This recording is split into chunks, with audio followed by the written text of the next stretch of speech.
Welcome children. Today I am dealing with oscillations of a simple pendulum.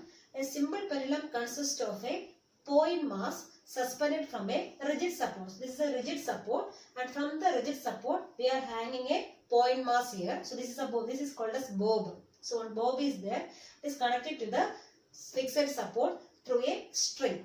And the string is having a length L. So this L is considered as the length of the pendulum. L is the length of the pendulum, and it is hanged from a rigid support. Is having a bob here. Okay, and this point O is considered as the mean position. That means stationary position. This point O is considered as the mean position. That means equilibrium position. So at that time there is no movement for this pendulum. Okay. Now this bob is taken, displaced to one direction, and when we are releasing, what will happen? This bob will undergo which one? Simple harmonic motion. This simple pendulum will be executing simple harmonic motion when this bob is displaced through a certain distance and it may be releasing. So it may be executing to and from motion, that is called as which one? Simple harmonic motion. Okay. So at this point A, this A is considered as the extreme point. This O means it is the equilibrium position. So this is the equilibrium or mean position. Mean position, or we can say equilibrium position. And this A is one of the extreme positions. So it is an extreme position. Similarly, when this bob comes this side, so here also you will be getting another one extreme position. Okay, and this is the mean position. So when this bob is displaced through a certain distance and it may be releasing, so what will happen? This may undergo simple harmonic motion. So when this bob reaches at point A, so at point A, so what are the forces acting on this bob? So first one, weight is normally acting vertically downwards. This mg is the weight. So this weight mg acts vertically downwards. So weight is acting vertically downwards. Then another one is the tension force. This F indicates which one? Tension force. So tension force is acting along the string. So this is a string, and this tension force is acting along the string in the opposite direction of which one? This weight or weight component, that I will tell you. So anyway, this tension force is acting in upward direction towards this fixed point. So this tension will be acting in the upward direction. This F indicates the tension force. It is acting along the string. Okay. Now this weight we can resolve into two components. Here this angle I am taking is theta. Okay. So this weight also I can resolve into two components. So one component along the direction of which one? String itself. So we can resolve mg into two components. First one is mg cos theta. So see here, if this angle is theta, this angle also theta, that means the component near to the angle is taken as the cos component. That means mg, so this component is near to this angle theta. This is taken as which one? Mg cos theta. So we can take it as mg cos theta. This mg cos theta is acting along the which one? String. Mg cos theta is acting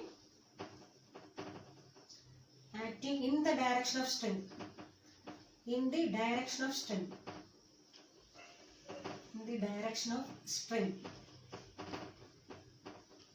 Similarly, we have another one component, second one, mg sin theta, and this mg sin theta is acting perpendicular to the string. So this is a string, and this mg sin theta is acting perpendicular to the string. So mg sin theta acting perpendicular to the string.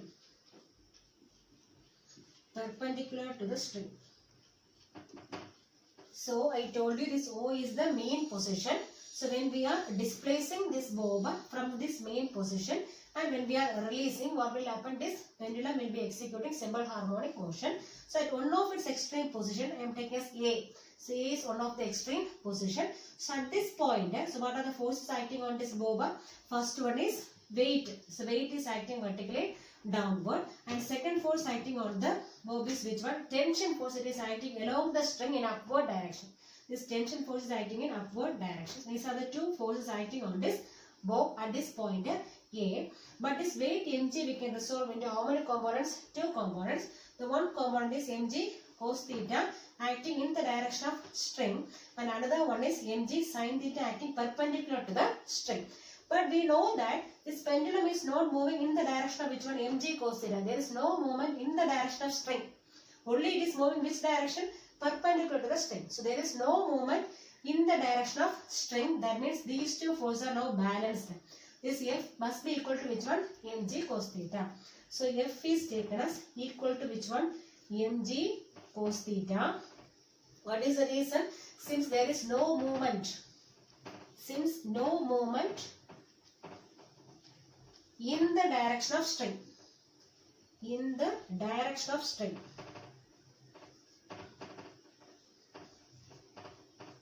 So in the direction of string, there is no movement of the bow. That means these two forces are equal and opposite. They will be cancelling each other. That means F must be equal to which one? Mg cos theta. Here what is F? F is the tension force acting on the string in the upward direction. Okay. So the net force acting is which one now? Mg sin theta. And this mg sin theta is acting towards which direction? Mean position. Okay. Now the restoring force is given by F equals mg sin theta. Because this mg sin theta is acting in the direction of which one? Restoring force. So this restoring force is now provided by which component? Mg sin theta. But we are putting a minus also here. The reason is the restoring force is acting in the opposite direction of displacement. The body is displacing in this direction. Restoring force is acting in the opposite direction. In the same direction which one is also acting? Mg sin theta is acting. That means restoring force must be equal to which one now? Mg sin theta. But this minus sign indicates displacement is in the opposite direction. Okay. Now from this triangle, we have a triangle here. So from that triangle, I am finding sin theta. Sin theta equals opposite side I am taking is x divided by which one? Hypotenuse. Hypotenuse length same only. This also L. This also will be L. So that means x by L. Or from this, suppose this theta, if theta is very very small, if theta is very very small, so instead of sin theta will be approximately equal to which one? Theta. If theta is very very small, this sin theta can be written as which one itself? Theta. So instead of sin theta, what I am putting now? Theta equals x by L. Okay. This one I am substituting here. So we have the formula F equals minus mg into sin theta. But suppose theta is very small, instead of sin theta what we can write now? Simply theta. So I am writing here theta, that is equivalent to minus mg into what is theta here? X by L.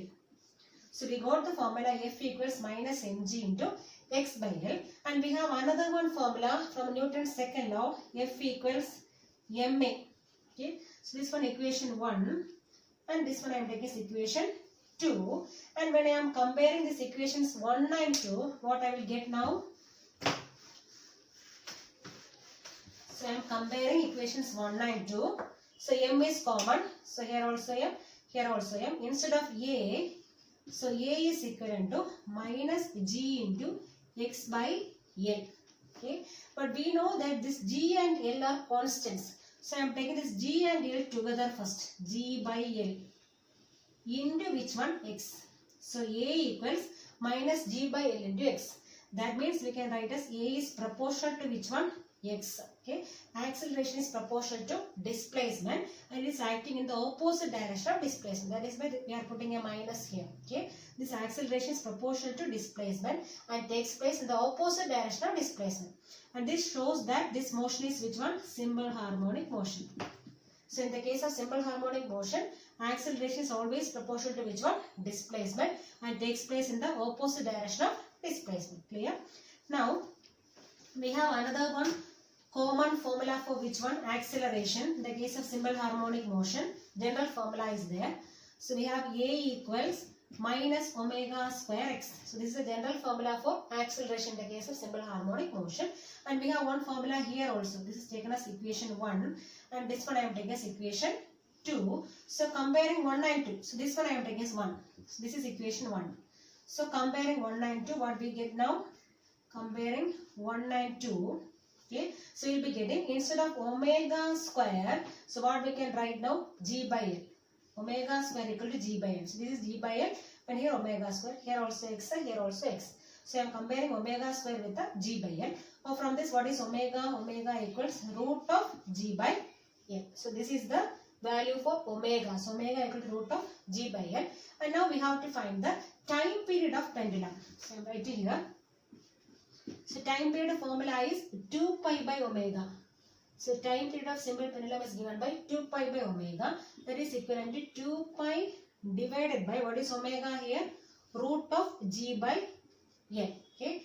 That means 2 pi into, take reciprocal and multiply, 2 pi into root of L by G. So we got the formula as T equals 2 pi into root of L by G. So T equals 2 pi into root of L by G. So this is the time period of a simple pendulum executing simple harmonic motion. So here simple pendulum is executing simple harmonic motion. So how we know that it is executing simple harmonic motion? Because acceleration is proportional to displacement and it takes place in the opposite direction of displacement. And time period is given by 2 pi into root of L by G. Now this time period mainly depends on two factors. First one is length of the pendulum. Second one is acceleration due to gravity. And this time period does not depend on amplitude. So it depends on two factors. What are the factors? Depends on L, length, and G. It does not depend on amplitude. So this time period does not depend on amplitude. So this type of vibration can be called as isochronous vibration. Isochronous vibration. So why it is called as an isochronous vibration? Because this time period of the simple pendulum does not depend on which one? Amplitude. That is why it is called as an isochronous vibration. Okay. Now we have the formula for time period. Then what is meant by seconds pendulum? Seconds pendulum. Seconds pendulum means a pendulum whose time period is 2 seconds. So a pendulum which is having a time period of 2 seconds is called as which one? Seconds pendulum. For example,